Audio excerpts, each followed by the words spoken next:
Hey everyone, welcome back to Always Broken. This is a supplemental video on how to actually swap out the low voltage battery. On my previous video, I showed you how to reset it by disconnecting the negative terminal. But in this case, after letting the high voltage battery charge get too low and the car was sitting at the airport, the low voltage battery finally died. So this is actually swapping out the battery. The reset didn't work this time. So just follow these instructions in addition to the other video I have on the channel, and you'll be able to swap out your own battery. Let me undo the battery cables now. We'll undo the negative side first. Again, this is connected to positive power, so we want to make sure we do not cross between those two. That would short out.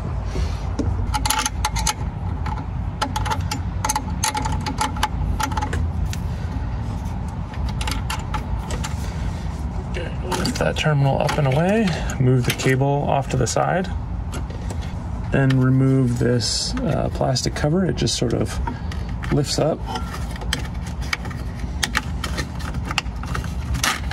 You can set that aside. Now we'll remove this cable. We're not at risk of shorting anything out now because the negative has been disconnected, so this battery is no longer in the circuit.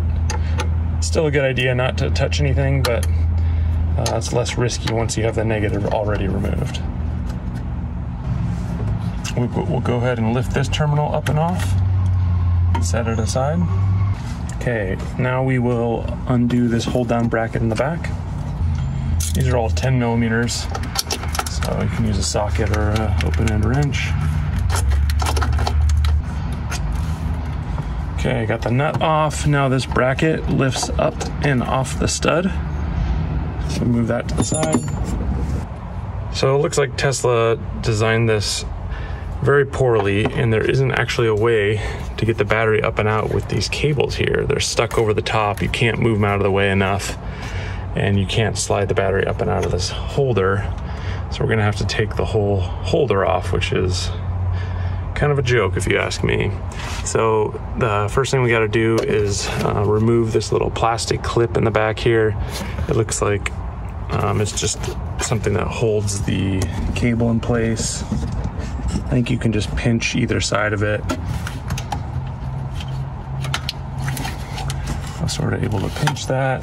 And we'll take a 13 millimeter wrench, undo this bolt. I can't believe they make you do this on a battery that only seems to last a few years for people. My battery is, it's like maybe 3 years old and it's dead.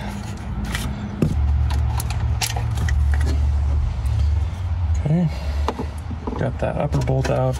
There's two bolts down here in that slot and that slot. They look to be 10 millimeter. Okay, now that we have all of the fasteners out, I'm going to try and remove this whole bracket.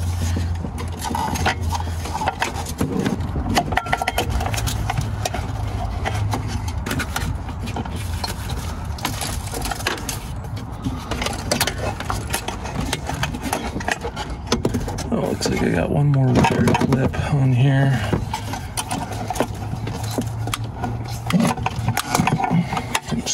Push that off and the whole thing comes out. So now you can slide the battery up and out. I'm going to show you how to install this. So this battery is only available from Tesla, unfortunately. Tried to find a hack by like using a lawn mower battery or tractor battery, but nothing seemed to fit just right. So what you gotta do is put it in with the negative on the right side and the positive on the left. I charged this before or right after getting it. It's a good idea to charge a brand new battery first, just to make sure it's got full voltage. And the way it works is you kind of have to hang it up here along this edge and then fit it down there on this lower part. I'll show you that in a second. And we'll also want to make sure we're not touching the battery cables while we're doing this. Okay, so you got to get this bracket on the back side of this bar down here. It's kind of difficult to do. Sort of have to lift it all up to fit it back there. You have to get a screw in there, and then up here, screw goes right there and right there. There's also this plastic clip. I'm not sure if you can see this. This little clip fits into the hole right there, and then the ground cable actually has a little clip. Can you see that? So this clip needs to fit over the metallic part right here, and you sort of just push that on. Okay, I'll put the 2 bolts in up here at the top, bracket, and then I just got those started by hand. Now I'll do the 2 lower bolts down here. Dropped one of these earlier and it was a pain to get out, so don't do that.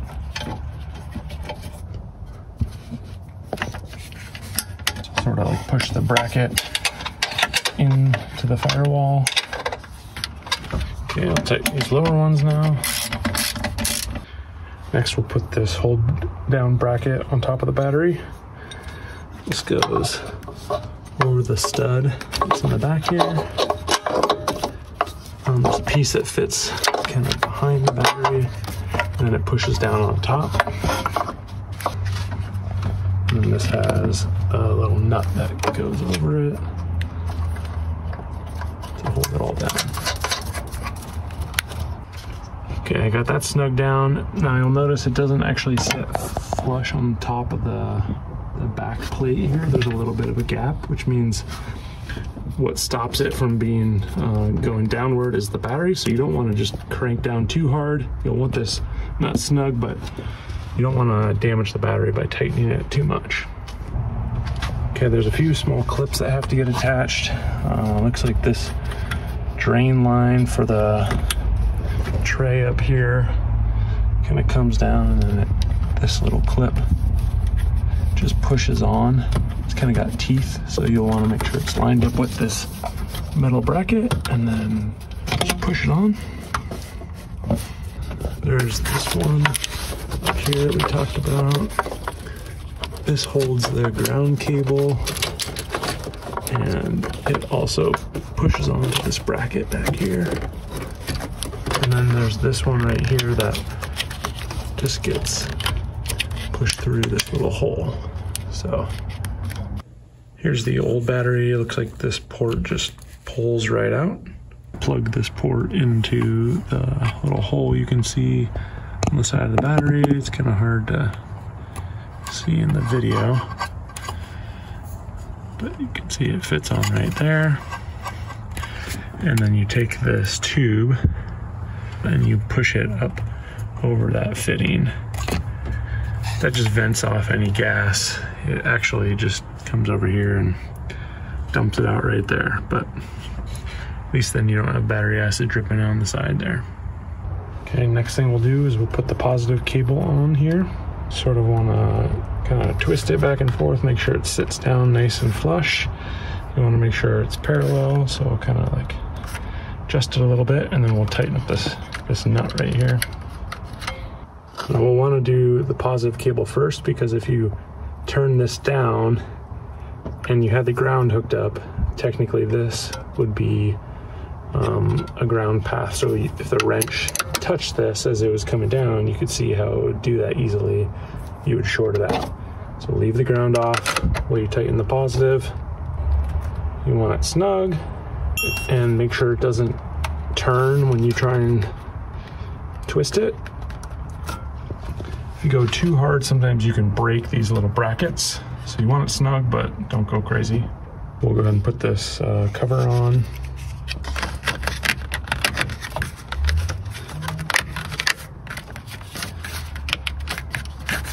And then we'll put the ground on next. This could spark as you kind of charge up all the capacitors and everything, but it's okay if it does. Want to kind of twist this down, make sure it's fitting on there. Looks like with this new battery, the terminal's a little thicker, so let me push it down better. You kind of want the clamp down below the top of this terminal, so if it's not going, you can pry this gap apart. But like I've said in my other videos, this right here is positive, and you don't want to connect, you don't want your screwdriver to touch from the negative and bounce up to the positive. So you got to be very careful when you're doing this.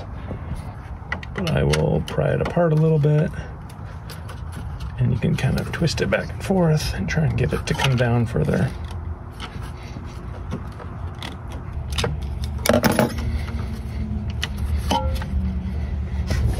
Okay, you can see I've got the battery terminal taller than the clamp now, so I'll go ahead and tighten this up. Okay, so we got all of the bolts tightened in, 2 on the top, the 2 on the bottom. We got the clips done, the one down here, the one up there, and the one in the back. We've got the cable tightened up here, plastic cover put on, cable tightened up here. All right, the car should be ready to power up. For instructions on how to put the kind of frunk assembly back in, see my other video. This concludes the low voltage battery swap video. If you found it helpful, please like and subscribe. It really helps out the channel. And we'll see you on the next one. Thanks.